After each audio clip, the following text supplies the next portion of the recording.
हाँ जी, जी, तो कैसे हैं आप? मैं बिल्कुल ठीक हूँ, अल्लाह का शुक्र है। और जहाँ पे मैं आज आपके साथ शेयर करूँगी कि जर्मनी में कितने ज़्यादा कड़ाए बढ़ चुके हैं, लेकिन इसके साथ-साथ एक और खबर आपको देने वाली हूँ कि यार जर्मनी में एक एक शहर ऐसा है जहाँ पे आपको हैरान-कुन करने वाला रेंट देना पड़ता है और आप वाक़ई में सोचोगे कि यार हम क्यों ना सब कुछ छोड़-छाड़ के इसी एरिया में सेट हो जाएँ।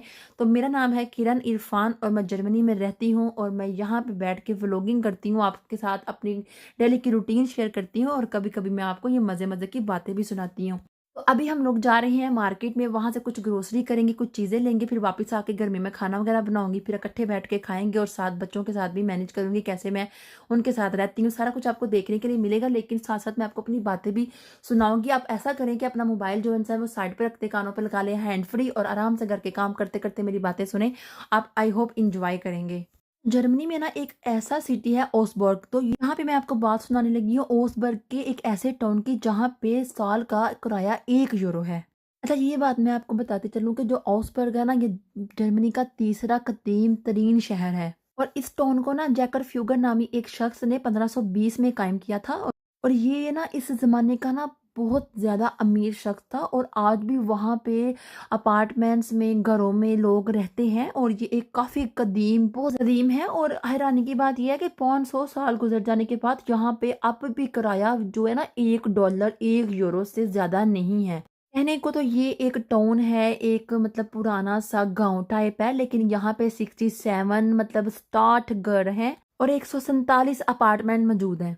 ये टाउन सुनने में आया कि ना सिर्फ खूबसूरत है बल्कि वहाँ पे जदीद सहूलतें भी मौजूद हैं। जैसे इस टाउन की मुझे अच्छी बात ये लगी है कि वहाँ पे घर जो है ना वो शेयर नहीं किए जाते, हर एक शख्स का अपना घर होता है, किसी के साथ आपने ये घर बांटना नहीं होता। होता है ना कि एक घर का मतलब डबल स्टोरी है तो वहाँ पे नीचे कुछ और रह रहे हैं, ऊपर कोई और रह रहा है, नहीं सिर्फ एक बंदे के पास ही है वो घर या वो अपार्टमेंट।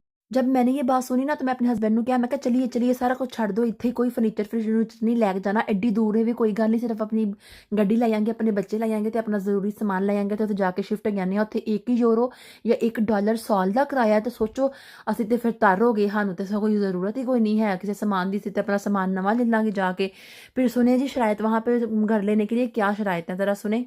पहले नंबर पे ओसबर्ग में 2 साल रहना ज़रूरी है और साथ में वहाँ पे रहने के लिए आपको असाई होना भी बहुत ज़रूरी है। और साथ-साथ दिन में 3 मर्तबा आपने असाई मतलब इबादत करनी है वहाँ पे जाके। और इसके साथ-साथ एक गरीब असाई होने के साथ-साथ आपको एक आपके ऊपर कोई किसी किस्म का कर्ज़ा भी नहीं होना चाहिए। ये टाउन इतना मज़बूत है और इतना महफूज़ है ना कि यहाँ पे हर रात को 10 बजे दरवाज़े बंद कर दिए जाते हैं और अगर कोई लेट हो गया, अगर टाइम से नहीं घर वापस आया या टाउन में नहीं एंटर हुआ तो उसको फिर से $1 जुर्माना अदा करना पड़ता है, जो कि जिस तरह आप उधर पूरा साल रह के $1 देते हो ना, तो इसी तरह आपको जुर्माना भी $1 ही देना पड़ता है। जी, और साथ में वहाँ पे कोई बंदा नहीं अंदर एंटर हो सकता उस टाउन में, सिवाय उसके जो लोग वहाँ पे रहते हैं, गरीब हैं और सिर्फ $1 वो पे करते हैं साल का। तकरीबन तकरीबन 2 लाख लोग हर साल वहाँ पे विज़िट करने के लिए जाते हैं और हम लोग भी वहाँ पर जाने का सोच रहे हैं। वहाँ पे बहुत प्यारा म्यूज़ियम है। की ख़ास बात ये है कि वहाँ पे जो लोग रहते हैं ना, वो ज़्यादातर बूढ़े हैं, जवान आपको कोई नज़र ही नहीं आएगा। तब जैसे कि आपको पता है कि दुनिया में ओवरऑल हर जगह ही महँगाई हो गई हुई है, तो जर्मनी में भी बहुत ज़्यादा महँगाई हो चुकी हुई है और ख़ास करके घरों के मामले में घरों के रेंट इतने ज़्यादा बढ़ चुके हैं, मैं आपको क्या बताऊँ कि बंदा घर चेंज का करने का सोचे ना तो बंदा आराम से चुप करके बैठ जाए जब किराए का उसको पता चले। और आपने पहले भी कितना ज़्यादा पे करना पड़ता है, पहले भी आपको एडवांस में काफ़ी रकम पे करनी पड़ रही है, जबकि पहले इतना नहीं था। जर्मनी में ना इतना काल पड़ा है ना घरों का, लोग ज़्यादा हो चुके हैं और घर बहुत ज़्यादा कम है, बंदा क्या करे? तो यही बड़ी वजह है कि आपको घर की कीमत ज़्यादा देनी पड़ रही है और अंडर सिटी तो हद ही मुक्की पई है। मैं कहनी हाँ उधर तो इंज जिवें आसमानों से बातें कर रहे हैं किराए, इतने प्यारे अपार्टमेंट है वहाँ पे, लेकिन हद है कि कीमत इतनी ज़्यादा है कि तकरीबन आपको 2-2 3-3 हज़ार यूरो सिर्फ़ और सिर्फ़ आपको घर का रेंट देना पड़ता है, बिजली, पानी, गैस सब कुछ अलग से। अगर आप बात करती हैं ना जर्मनी के उन सिटीज़ की जो ज़्यादा हाई टाइप के हैं, मतलब फ्रैंकफर्ट, बर्लिन, मुन्शन, इन तरह के इस तरह के जो सिटीज़ हैं ना, वहाँ पे तो किराए ने मतलब मत मार दी हुई है। मतलब वहाँ के जो लोग हैं ना वो हाय हाय कर रहे हैं। जो मेरी दोस्ती हैं वो तरले ले रही हैं, कहती इतना ज़्यादा किराया बढ़ चुका है, इतना ज़्यादा किराया बढ़ चुका है, मैं क्या बताऊँ। तो मैं उनको कहती हूँ कि यार गाँव वाली जगह ढूँढो, कोई कस्बे वाली जगह ढूँढो और आप आसमानों से नीचे उतरो, मतलब चौथी-चौथी बिल्डिंग पे रह रही हो, लिफ्ट आपके पास है नहीं है और ऊपर से किराए भी इतने दे रही हो, कुछ तो करो ख़्याल अपना, अपने हस्बैंड का। मतलब जर्मनी में ना आपको फ्रैंकफर्ट, बर्लिन में ना आपको तकरीबन 1000 यूरो का तो छोड़ ही दो, वहाँ पे 1000 यूरो का तो आपको कोई घर मिलना ही नहीं है ना, छोड़ ही दो इस बात को। तो जो लोग जर्मनी में आ रहे हैं ना, तो मैं उनको रिकमेंड करूँगी कि वो कभी भी ना इन फ्रैंकफर्ट, बर्लिन वाली साइड पे ना आएँ। कोई ऐसा एरिया ढूँढे जहाँ पे रेंटेड कम हो। यार इतने-इतने कम रेंटेड होते हैं ना जर्मनी में, इन जगहों पे जहाँ पे खुला मतलब सब कुछ है, कस्बा टाइप है। यहाँ पे आप इमेजिन नहीं कर सकते कि घर भी बहुत प्यारे होते हैं अगर नए बने हों तो, और साथ में आपका रेंटेड भी काफ़ी कम होता है। मतलब अगर आपका 2000 रुपया सैलरी है ना, तो आप इसमें से तकरीबन 800 या 400 यूरो सैलरी में से दे सकती हो रेंटेड का। बाकी आपने बिजली का भी देना है, केबल का भी देना है, आपने रेडियो का भी देना है, आपने नेट का भी देना है, यार आपने पानी का भी देना है, आपने मतलब गर्म पानी जो इस्तेमाल करते हैं घर में, आपने उसका भी देना है, आपने ग्रोसरी भी करनी है, आपने शॉपिंग भी करनी है, आपने क्या-क्या करना है यार। इस अगर आप पाकिस्तान से आ रहे हैं, इंडिया से आ रहे हैं या कहीं से भी आ रहे हैं, आपको चाहिए कि आप फ्रैंकफर्ट और बर्लिन की बजाय ऐसे एरियाज़ सेलेक्ट करें जहाँ पे आपको रेंटेड कम मिले। आपकी सैलरी भी जिस हिसाब से है, अब उसी हिसाब से अपना किराए के लिए घर ढूँढो। अगर आप 5000 यूरो बना रहे हो ना मतलब मंथली, तो आपको ठीक है, आप बर्लिन में रह लो, फ्रैंकफर्ट में रह लो, लेकिन अगर आप 2000 यूरो बना रहे हो ना, तो फिर आप ऐसी जगह पे मूव करो जहाँ पे रेंटेज थोड़े कम है, यानी कि लाइक कस्बा, गाँव टाइप ना।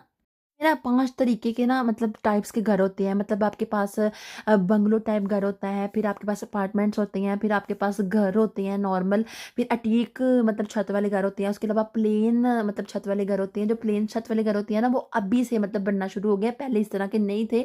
और आपको साथ में आपको मिलेगा मतलब पेंट हाउस, मतलब ये इतने महँगे होते हैं। मतलब ये घर टॉप पे बने होते हैं और सिर्फ़ ये सारा ऊपर वाला एरिया आपका ही होता है, और ऊपर से बहुत ही ज़बरदस्त व्यू नज़र आता है कि आप वाक़ई में कहोगे यार हम जितना भी किराया दे रहे हैं ना, सच में ये ठीक ही है, बस मुनासिब ही है। सबसे जो महँगे हाउस होते हैं ना, ये पेंट हाउस ही होते हैं। मतलब जर्मनी में ना आपको 4 मरले का जो घर होता है ना, उसका रेंट भी आपको तकरीबन 500 यूरो मतलब पाकिस्तानी 1.5 लाख यूरो पे करना पड़ता है।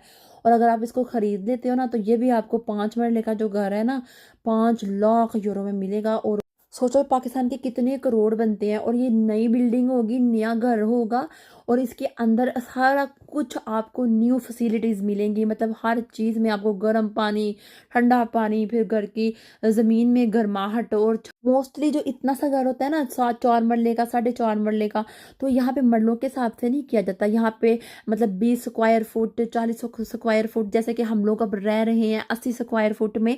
तो यहाँ पे हमारे पास 3 मतलब बेडरूम है, 2 सिटिंग एरिया है, 2 वॉशरूम है, और 2 ही हमारे पास किचन है, और 2 बालकनी है। तो इसलिए हमारे पास तकरीबन तकरीबन पाकिस्तान के हिसाब से लगाया जाए ना, हमारे पास 8 मरले का घर है।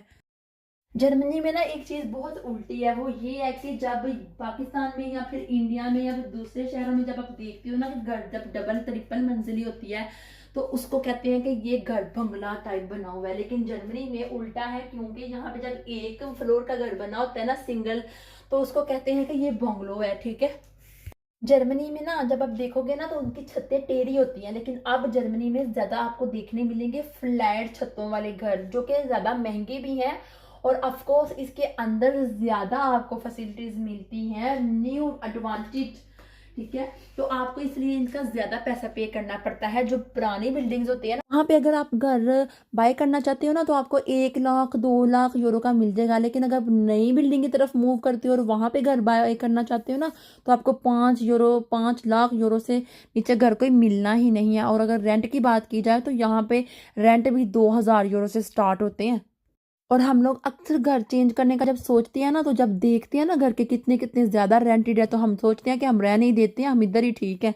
और जर्मनी में ना डिटैच जो हाउस होते हैं ना, उसका जो रेंटेड होता है ना, वो 2000 यूरो से कम नहीं है। ये इस तरह के घर होते हैं कि ना आपके दाईं तरफ कोई होता है, ना आपके बाईं तरफ, ना आगे ना पीछे, दरमियान में एक प्यारा सा बंगलो बना होता है। तो आप इसको मतलब इंजॉय तो कर सकते हो रेंटेड के तौर पे, लेकिन ये इसका रेंट यार वाकई में बहुत ज़्यादा है। इस तरह के घर का ना अपना ही मज़ा होता है, इसके अंदर अपना अलग से मतलब होता है, गार्डन होता है, किसी से आप डिस्टर्ब होते हो ना कोई आपसे डिस्टर्ब होता है, खुल्लम खुला इजी माहौल होता है, बच्चे जो मर्जी करें, खेलें कूदें, उठे बैठे, मतलब किसी बात का डर नहीं। यहाँ पे जर्मनी में ना बहुत स्ट्रिक्ट है। मतलब अगर आप रात को शोर कर रहे हो या दिन में भी शोर कर रहे हो, आपके बच्चे शोर कर रहे हैं, तो साथ वाले जो हमसाए होते हैं ना, वो आपके घर में आके लॉक करते हैं और आपको बोलते हैं, वार्निंग करते हैं कि नेक्स्ट टाइम शोर की आवाज़ ना आए। लेकिन अगर आप फिर भी बाज नहीं ना आते, तो वो फ़ोन कर देते हैं, कॉल कर देते हैं पुलिस को, और फिर जी बस आपकी कंप्लेन हो जाती है। इन झंझटों से बचने के लिए ना आपके पास बंगलो टाइप यानी कि विला टाइप घर जो होते हैं ना वो बहुत सूटेबल रहते हैं, लेकिन ये है कि वो उसके पैसे बहुत ज़्यादा हैं। हाँ जी, तो बेहतर यही है कि आप पैसे जो है ना वो सेव करें ताकि आप फ्यूचर में ना अपना नया और अच्छा घर बाय कर सके जर्मनी में। एरिया टू एरिया प्राइस जो है ना वेरी करती है। अगर एक जगह मतलब शहर के दरमियान में है, पास हर किस्म की सहूलतें हैं, मार्केट है, मस्जिद है, मतलब ग्रोसरी की शॉपिंग करने के लिए मार्केट है, मतलब कपड़ों की है, तो फिर आपको ये ज़्यादा रेंट पे करना पड़ता है इस तरह की जगहों पे घरों का। पोस पास बस स्टॉप है, सारा कुछ आपको आराम से मिल जाता है, बगैर गाड़ी के ही आप घूम फिर सकते हो। गाड़ी पे आ रहे हो, गाड़ी है नहीं है कोई बात नहीं है, कोई मसला नहीं है, बस वगैरह है, बस स्टॉप पास ही है। मतलब इटली में ना बहुत ज़्यादा रिवाज है फर्निश्ड मतलब घरों का, लेकिन जर्मनी में पहले था, लेकिन अब ये रिवाज काफ़ी कम हो गया। अब ये ना अपार्टमेंट्स खाली ही होते हैं। घर रेंट पे लेने के लिए ना 1 मंथ का डिपॉजिट रखा जाता है, फिर आपको घर रेंट पे दिया जाता है। ये पैसे जब आप घर छोड़ के जाते हो ना तो आपको वापस कर दिए जाते हैं, बट अगर आपने घर डैमेज कर दिया ना तो फिर यही पैसे बीच में ही चले जाएंगे। ਤੁਸੀਂ ਕਿਸੇ दरवाजे ते ਝਰੀਟ भी पाई है ना ਤੁਹਾਡੇ ਕੋਲ ਇਹਨਾਂ ਨੇ पैसे कढ़वा ਲੈਣੇ ਨੇ, ਇਹਨਾਂ ਨੂੰ बड़ी सोहनी जांच ਹੁੰਦੀ है। और इस तरह के घरों का जो किराया होता है ना वहाँ पे आपको बिजली गैस पानी सबके बिल जो अंदर अलग से होते हैं, सिर्फ घर का किराया बता रही हूँ मैं। 2000 यूरो।